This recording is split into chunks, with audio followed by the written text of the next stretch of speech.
যে মুমিন আজকে শাহজালালের মাজারে সিজদা করতেছে, যে ব্যক্তি আজকে শাহপরানের মাজারে সিজদা করতেছে, যে আজকে জিনকে ভয় পেয়ে গলায় তাবিজ ঝুলাচ্ছে, এরা একদিন দাজ্জালকে দেখে দাজ্জালকেও সিজদা করবে। যে বেদাতিরা, যে মুশরিকেরা বিভিন্ন মাজারে গিয়ে বিভিন্ন তাবিজ তুলি ইত্যাদি দিবস টিবস পীর মুরিদি ইত্যাদিতে বিশ্বাস করতেছে, তাদের সামনে মাথা নত করতেছে, এদের সামনে যেই দিন আমেরিকা ইসরায়েল আসবে তাদের সামনেও মাথা নত করবে। আর যে জীবনে কোনো দিন কোনো মাজারে মাথা নত করেনি, একদম পূর্ণাঙ্গ তাওহীদপন্থী মুমিন, কোনো দিন তাবিজ কবজ ব্যবহার করেনি, ওকে যদি পারমাণবিক বম ফেলে মেরেও ফেলা হয় তো আর মাথা কোনো দিন কারো সামনে নত হবে না। এটা হলো আদর্শের বিজয়। এই জন্য একজন তাওহীদপন্থী মুমিনকে আমেরিকা ইসরায়েল সবচেয়ে বেশি ভয় পায়। যত ইসলামের শত্রু আছে তাদের সবচেয়ে বড় ভয় তাওহীদপন্থী মুমিন। ইব্রাহিম আলাইহিস সালাম একাই ছিলেন কিন্তু তাওহীদপন্থী ছিলেন। এই জন্য সারা তৎকালীন যুগের সারা কাফের সাম্রাজ্য এক ইব্রাহিম আলাইহিস সালামকে দেখে ভয় পেত। আজকের হাজারো মুমিন মুসলিম যারা কবরে যাচ্ছে, মাজারে যাচ্ছে, এদেরকে নিয়ে কারো কোনো মাথা ব্যথা নাই। না আমেরিকার মাথা ব্যথা আছে, না ইসরায়েলের মাথা ব্যথা আছে। যারা কবরে যায় না, তাবিজে বিশ্বাস করে না, ইব্রাহিমের মতো পূর্ণাঙ্গ তাওহীদপন্থী মুমিন, এদেরকেই আমেরিকা ইসরায়েল ভয় পায়। তারাই আহলে হাদিস। এই জন্য এখন পর্যন্ত এদের স্বাধীন হওয়ার 40 বছর 50 বছর পরেও আব্দুর রাজ্জাক বিন ইউসুফের প্রোগ্রাম জেলা শহরে করা যায় না, গ্রামে করতে হয়। মানে ব্রিটিশদের বিরুদ্ধে যুদ্ধ করতে করতে আহলে হাদিসরা পালাতে পালাতে পালাতে পালাতে বাংলাদেশের এমন কোনো জেলা নাই যে জেলার জেলা শহরে আহলে হাদিস আছে, নাই, কোনো জেলাতেই নাই। যে জেলাগুলোতে 80-90% আহলে হাদিস, রাজশাহী, ওই জেলার জেলা শহরেও আহলে হাদিসের 1টা থেকে 2টা মসজিদ নাই। কোথায় আছে? আছে গ্রামে, একদম গঞ্জে, যেখানে মানুষ তো যায় না, গরুর গাড়িও যায় না, পায়ে হেঁটেও যাওয়া যায় না। কেননা এদেরকে ব্রিটিশরা সবচেয়ে বেশি ভয় করতো, এই তাওহীদপন্থী মুমিনদেরকে। আজকেও এদেরকে সবচেয়ে বেশি ভয় করে। অতএব তাওহীদের গুরুত্ব আমাকে এবং আপনাকে বুঝতে হবে। আমাদের ইহকালীন মুক্তি, পরকালীন মুক্তি নিহিত আছে তাওহীদের উপর। যে বাচ্চা যাকে আপনি ছোটবেলায় তাওহীদের শিক্ষা দিয়েছেন, ওই এসএসসিতে যদি 100 বারও ফেল করে তাও আত্মহত্যা করবে না। কথা বুঝতে পারেননি?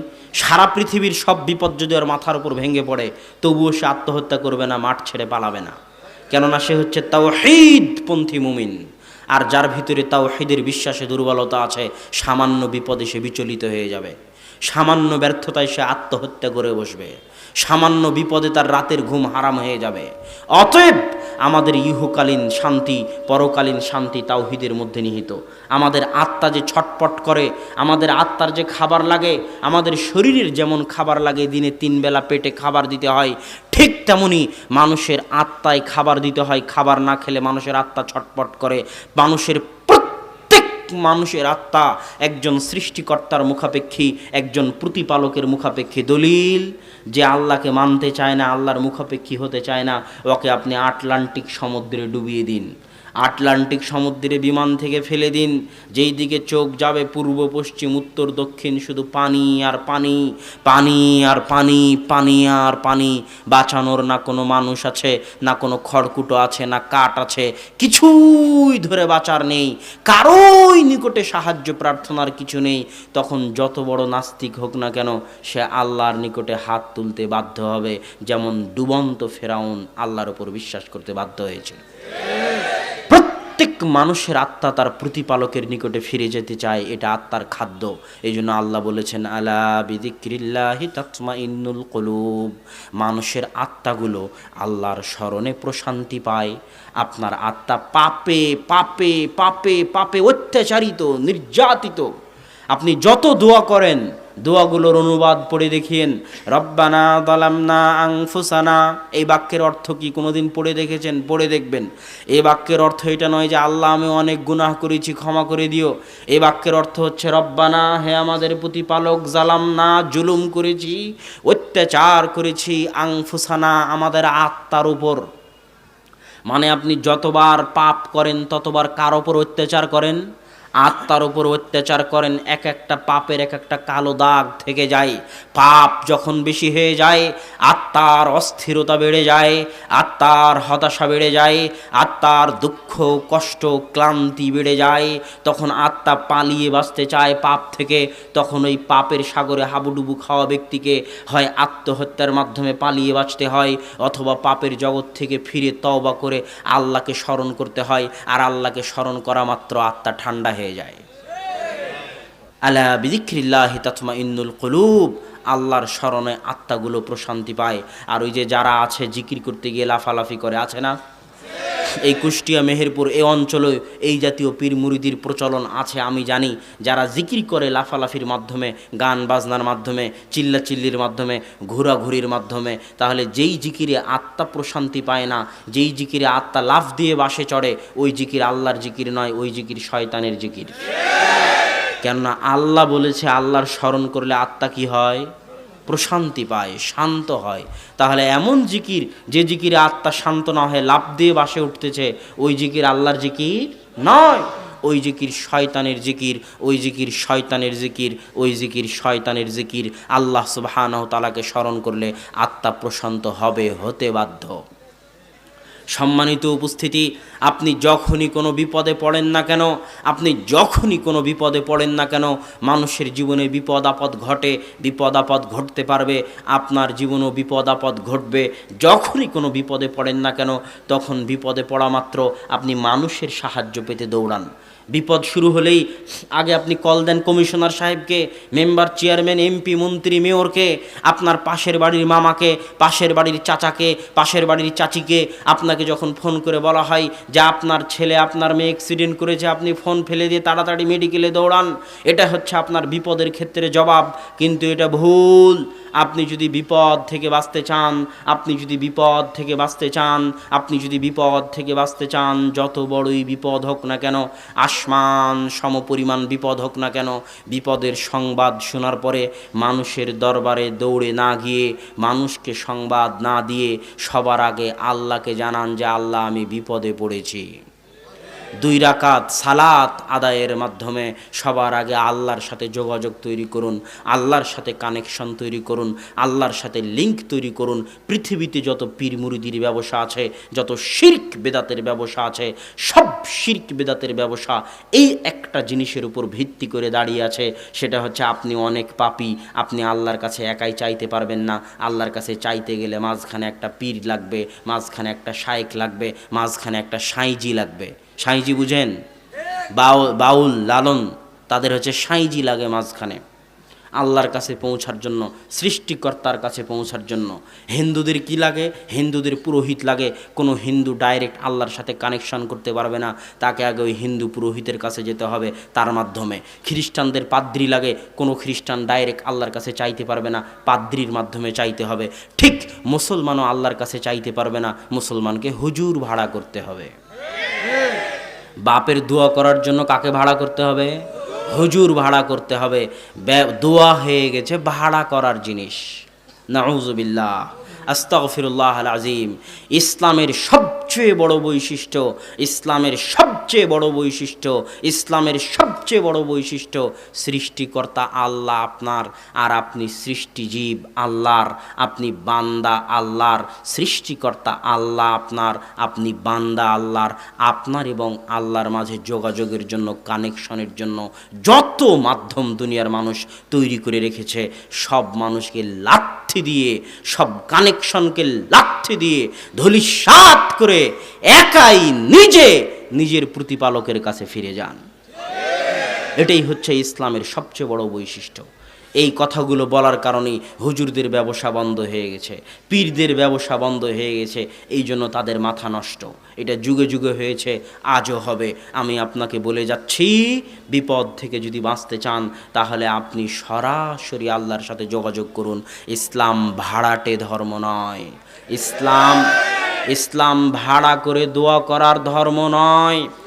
যে হুজুর বলতেছে যে আপনার বাপের জন্য দোয়া করতে হবে, চলেন কবরের পাশে গিয়ে একসাথে হাত তুলে দোয়া করি, ওই হুজুর সালাত শব্দের অর্থই জানে না, সে জাহেল, মূর্খ।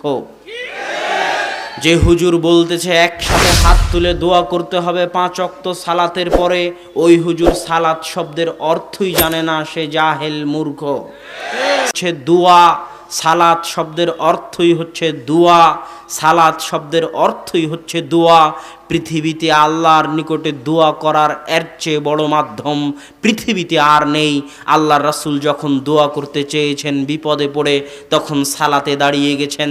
সারা আলাইহা সালাতু ওয়াস সালাম যখন দোয়া করতে চেয়েছেন বিপদে পড়ে, তখন সালাতে দাঁড়িয়ে গেছেন। সালাত হচ্ছে আল্লাহর নিকটে দোয়া করার সবচেয়ে বড় মাধ্যম। সালাতের শুরু থেকে নিয়ে সালাম ফিরার আগ পর্যন্ত শুধুই দোয়া, শুধুই দোয়া, শুধুই দোয়া। সালাম ফিরানোর আগে পৃথিবীর যত দোয়া আপনার মুখস্থ আছে সব দোয়া পড়তে পারেন। সিজদায় গিয়ে কোরআনের আয়াত বাদ দিয়ে যত দোয়া আপনার মুখস্থ আছে সব দোয়া পড়তে পারেন। রুকুতে গিয়ে কোরআনের আয়াত বাদ দিয়ে যত দোয়া আপনার মুখস্থ আছে সব দোয়া পড়তে পারেন। সালাত মানেই দোয়া, সালাত মানেই দোয়া। যখন সালাত শেষ হয়ে গেল, আসসালামু আলাইকুম ওয়া রাহমাতুল্লাহ, আসসালামু আলাইকুম ওয়া রাহমাতুল্লাহ, সালাত শেষ হয়ে গেল মানে দোয়া শেষ হয়ে গেল। কি শেষ হয়ে গেল? দোয়া শেষ হয়ে গেল। এবার বুখারী খুঁজেন, মুসলিম খুঁজেন, আবু দাউদ, নাসাই, তিরমিজি, মুয়াত্তা মালিক, যে সালাতের পরে কি করতে হবে মর্মে আল্লাহর রাসূল কি বলে গেছেন।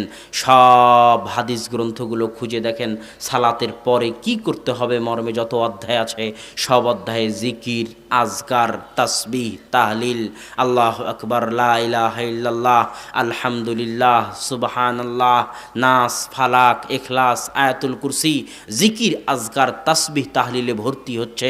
সালামের পরে কোথাও দোয়া খুঁজে পাবেন না, কেননা দোয়া ছিল সালাম ফিরার আগ পর্যন্ত। আর সালাম ফিরার পরে কি? জিকির, আজকার, তাসবিহ, তাহলিল। এবার যখন একটা বেদাত সমাজে ঢুকলো যে সালাম ফিরার পরে একসাথে হাত তুলে দোয়া করতে হবে, তখন সালাত যে দোয়ার মাধ্যম ছিল এটা মানুষ ভুলে গেল। মানুষ এখন সালাত শেষে যদি দোয়া না করা হয় বলে হুজুর দোয়া করলো না। আরে জাহেল, দোয়া তো শেষ হয়ে গেল। আরে মূর্খ, দোয়া তো শেষ হয়ে গেল। শরীয়ত বুঝার জ্ঞান না থাকলে আবার শরীয়ত পড়ো, কিন্তু শরীয়তের সাথে বেয়াদবি করিও না। সালাত শেষ হয়ে গেল মানে দোয়া শেষ হয়ে গেল। যখন সালামের পরে দোয়া ঢুকানো হয়েছে তখন সালাত যে দোয়ার মাধ্যম মানুষ এটা ভুলে গেছে। আর সালামের পরে যে জিকির, আজকার, তাসবিহ, তাহলিল করতে হবে, এই জিকির আজকারের সুন্নাত সমাজ থেকে উঠে গেছে। সম্মানিত উপস্থিতি, আমি যে আপনাকে এখানে বেদাতের কথা বলছিলাম, বেদাত কাকে বলে আপনি কি জানেন? বেদাত কাকে বলে আপনি কি বুঝেন? শিরক কাকে বলে আপনি কি বুঝেন? শিরক এবং তাওহীদের একটা ইঙ্গিত তো বক্তব্যের শুরুতে দিয়েছি, তাও আপনাকে দুটো জিনিস বলে যাই। আপনি যখন মুসলমান হয়েছিলেন তখন বলেছিলেন আশহাদু আল্লা ইলাহা ইল্লাল্লাহ ওয়া আশহাদু আন্না মুহাম্মাদান আবদুহু ওয়া রাসূলুহু। আমি সাক্ষ্য দিচ্ছি আল্লাহ ব্যতীত কোনো মাবুদ নেই, আর আমি সাক্ষ্য দিচ্ছি মুহাম্মদ আল্লাহর বান্দা ও তার রাসূল। এই যে আপনি কালেমা পড়লেন, কালেমায়ে শাহাদাহ, তার দুটো অংশ আছে। একটা হচ্ছে এই মর্মে সাক্ষ্য দেওয়া যে আল্লাহ ব্যতীত কোনো মাবুদ নেই। যখন আপনি শিরক করবেন তখন কালেমার এই অংশটা কেটে যাবে। কথা মনে হয় বুঝাতে পারিনি। যখন আপনি শিরক করবেন তখন আশহাদু আল্লা ইলাহা ইল্লাল্লাহ, কালেমার এই অংশটা কি হয়ে যাবে? বাতিল হয়ে যাবে। এবার যখন আপনি বেদাত করবেন তখন আশহাদু আন্না মুহাম্মাদান আবদুহু ওয়া রাসূলুহু, মুহাম্মদ আল্লাহর বান্দা ও তার রাসূল, এই অংশটা কেটে যাবে। শিরক করলে আল্লাহকে অপমান করা হয়, বেদাত করলে আল্লাহর রাসূলকে অপমান করা হয়। কিভাবে? বেদাত করলে কিভাবে আল্লাহর রাসূলকে অপমান করা হয়? আল্লাহর রাসূল মানে রাসূল মানে যাকে পাঠানো হয়েছে, যিনি মেসেঞ্জার, যাকে আল্লাহ সুবহানাহু ওয়া তাআলা কোরআন দিয়ে পাঠিয়েছেন দুনিয়ার মানুষকে হেদায়েত করার জন্য। আল্লাহর রাসূলের দায়িত্বই হচ্ছে তিনি যদি রাসূল হয়ে থাকেন তাহলে হেদায়েতের জন্য যা যা লাগবে, যা যা ইবাদত করণীয়, যা যা নিষিদ্ধ জিনিস পরিহার্য, তা তিনি জরুরি ভিত্তিতে তার উম্মতকে বলে যাবেন, তোমাদের এই করণীয় আর তোমাদের এই করা ঠিক নয়। এটাই হলো রাসূলের দায়িত্ব। তিনি তার 23 বছরের জীবনে এই দায়িত্ব পালন করেছেন কিনা, না দায়িত্ব পালনে খেয়ানত করেছেন নাউজুবিল্লাহ, সেটা তিনি বিদায় হজ্জের মাঠে সাহাবীদের নিকট থেকে স্বীকৃতি আদায় করে নিয়েছেন যে আল্লাহুম্মা শাহাদ, আল্লাহুম্মা শাহাদ, আল্লাহুম্মা শাহাদ, হে আমার সাহাবীরা সাক্ষী থাকো, আল্লাহ তুমি সাক্ষী থাকো। আমার সাহাবীরা বলেছে আমি আমার রেসালাতের দায়িত্ব তুমি যেটা দিয়েছিলে সেই দায়িত্ব আমি পরিপূর্ণরূপে পালন করেছি। আল ইয়াউমা আকমালতু লাকুম দীনাকুম ওয়া আতমামতু আলাইকুম নি'মাতি, আজকে তোমাদের দিন ইসলামকে পরিপূর্ণ করে দিলাম। আজকে আল্লাহর রাসূলের মৃত্যুর পরে কেউ যদি বলে যে এই কাজটা করা ভালো অথচ আল্লাহর রাসূল সেটা বলে যাননি, তার মানে সে বলতে চাচ্ছে আল্লাহর রাসূল তার রেসালাতের দায়িত্ব পালন করেননি। নাউজুবিল্লাহ, এটাকে বলা হয় মাতাব্বরি করা। কি করা? মাতাব্বরি করা। তুমি যদি বলতে চাও ঈদে মিলাদুন্নবী ইসলামের অংশ, আর যদি তুমি দেখাতে না পারো যে আল্লাহ রাসূল ঈদে মিলাদুন্নবী করেছেন কিনা, তাহলে তুমি এটা বলতে চাচ্ছ যে আল্লাহ রাসূল তার রেসালাতের দায়িত্ব পালনে খেয়ানত করেছেন। তুমি বেয়াদব, তুমি আল্লাহর রাসূলের অপমান করেছ। তুমি তো তোমার শেখ সাদির বানানো দরুদ পড়েও আল্লাহর রাসূলের অপমান করেছ। ইয়া নবী সালাম আলাইকা বলে তুমি আল্লাহর রাসূলের অপমান করেছ। কিভাবে? তুমি সারা কোরআন খুলে দেখো, সারা কোরআন যারা তাশাহুদের দোয়া পড়েন তারা দেখবেন তাশাহুদে আপনি পড়েন ইয়া আইয়ুহান নবী, আইয়ুহান নবী পড়েন আপনি। সারা কোরআন খুলে দেখেন আল্লাহ তার নবীকে যত জায়গায় ডেকেছে তত জায়গায় আল্লাহ বলেছে আইয়ুহান নবী, ইয়া আইয়ুহান নবী কুল লিআজওয়াজিক, হে মহামান্য নবী, হে সম্মানিত নবী, হে মাননীয় নবী। আল্লাহ আমাদের নবী মুহাম্মদ সাল্লাল্লাহু আলাইহি ওয়াসাল্লামের সাথে দুইটা আদব রক্ষা করেছেন। আল্লাহ আমাদের নবী মুহাম্মদ সাল্লাল্লাহু আলাইহি ওয়াসাল্লামের সাথে এত বড় সৃষ্টিকর্তা হয়েও, এত বড় মহাপরাক্রমশালী সত্তা হয়েও তার বান্দা, তার নবী মুহাম্মদ সাল্লাল্লাহু আলাইহি ওয়াসাল্লামের সাথে কয়টা আদব রক্ষা করেছেন? দুইটা। এক, কোরআন খুলে দেখেন সব নবীকে আল্লাহ নাম ধরে ডাকছে, ইয়া জাকারিয়া, ইয়া ইব্রাহিম, সব নবীকে আল্লাহ কি ধরে ডেকেছে? নাম ধরে। সারা কোরআনে কোথাও পাবেন না আল্লাহ বলছেন ইয়া মুহাম্মদ। আল্লাহ তার নবীর নাম ধরে ডাকেননি। দুই, আপনি যদি আমাকে বলেন যে এ আব্দুল্লাহ, এ আহমদ, এই মোহাম্মদ, এটা হলো বেয়াদবি। আপনি তো বলেন না যে এই শেখ হাসিনা, আপনি বলেন যে মাননীয় প্রধানমন্ত্রী শেখ হাসিনা। আপনি বলেন যে মহামান্য বিচারপতি, এটা সম্মান।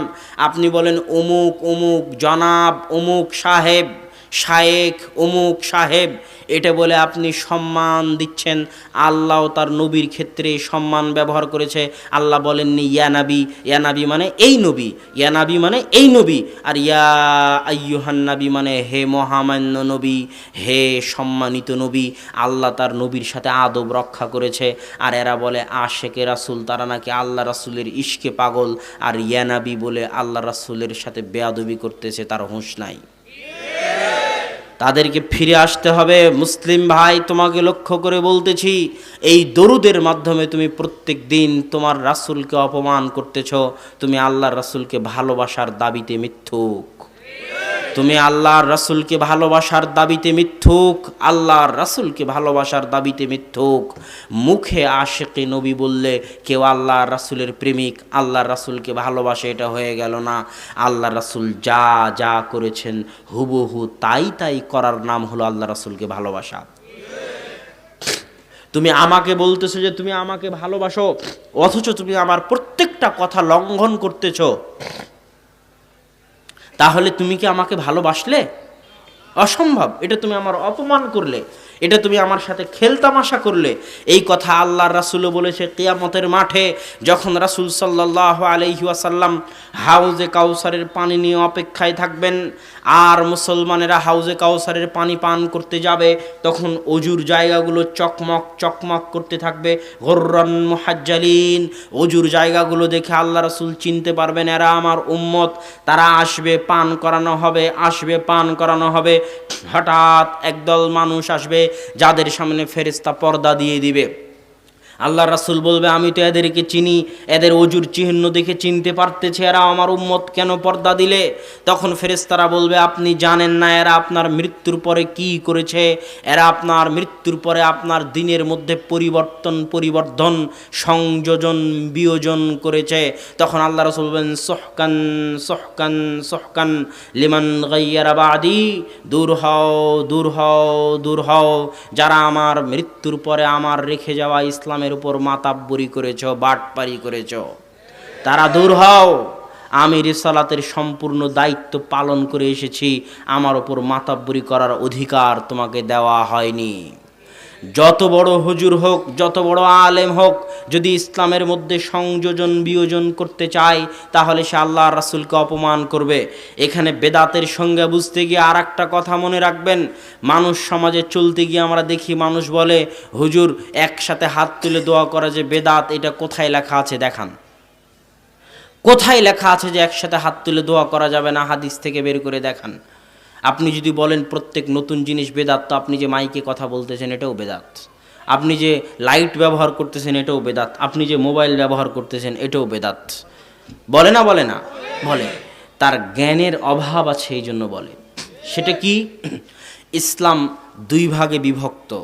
এক, মানুষের এবাদতগত জীবন, সালাত, সিয়াম, হজ, জাকাত, তাসবিহ, তাহলিল, জিকির, আজগার, এগুলো হচ্ছে মানুষের এবাদত। কথা বুঝতে পারতেছেন? আর একটা হচ্ছে মানুষের দুনিয়াবি জীবন, ব্যবসা বাণিজ্য, ব্যাংক ব্যালেন্স, টাকা পয়সা, ক্রয় বিক্রয়, মারামারি ঝগড়াঝাটি, কোর্ট কাচারি, বিচার সালিশ, বিবাহ শাদী, সামাজিক রাষ্ট্রীয়, এগুলো হচ্ছে মানুষের দুনিয়াবি জীবন। কথা কি বুঝতে পারছেন? ইসলামে এই দুই নিয়মের জন্য দুই আলাদা আলাদা হুকুম।